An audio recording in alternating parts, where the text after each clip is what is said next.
biedrības vecāki kopā valdes priekšsēdētāji.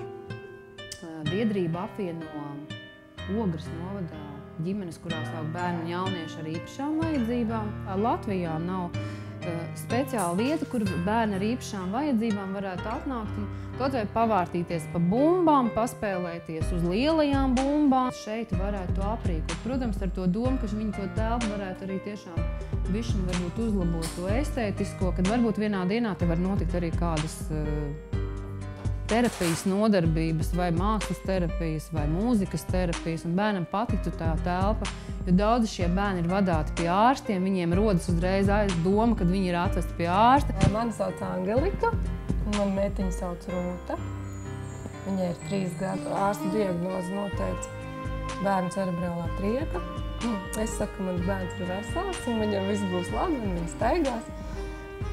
Tad viņas gadījumā tas būtu, jā, tie ir tāds, komunikācija ar citiem bērniem, un ja tas būtu kāds spēļu stūrīts ar attīstošām mantiņām, protams, tas būtu liels ieguvums. Pateicoties jūsu atbalstam, varbūt kāds mūs sadzirdēs un varēsim realizēt iecerētās idejas.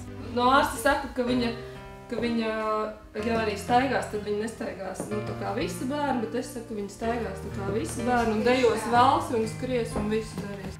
Bērni Latvijā ir ļoti maz apgādāti ar nepieciešamo inventāru, kāds vajadzīgs, lai attīstītu bērna iemaņas, lai attīstītu bērna prasmes, lai korekcijas veiktu tādas, kas ir nepieciešamas. Un daudz reiz tas neprasa ļoti lielas naudas, bet tikai uzmanību, sapratni un gribu palīdzēt. Pamazām top šis centriņš bērniem ar speciālām vajadzībām. Un šodien jau būtu ļoti jauki, ja mūsu sabiedrība kopā arī atbalstītu šo projektu. Jo katrs mēs atsevišķi, darot savas lietas un darbus, kaut ko vienmēr izdaram. Jauku, labu, bet visi kopā mēs varam daudz vairāk. Un šobrīd es varbūt lūgtu mūsu uzņēmējus, visnotaļ visus aktīvos ogrēniešus palīdzēt šai sabiedriskajai organizācijai vecāku kopā realizēt viņu jauko ideju un projektu.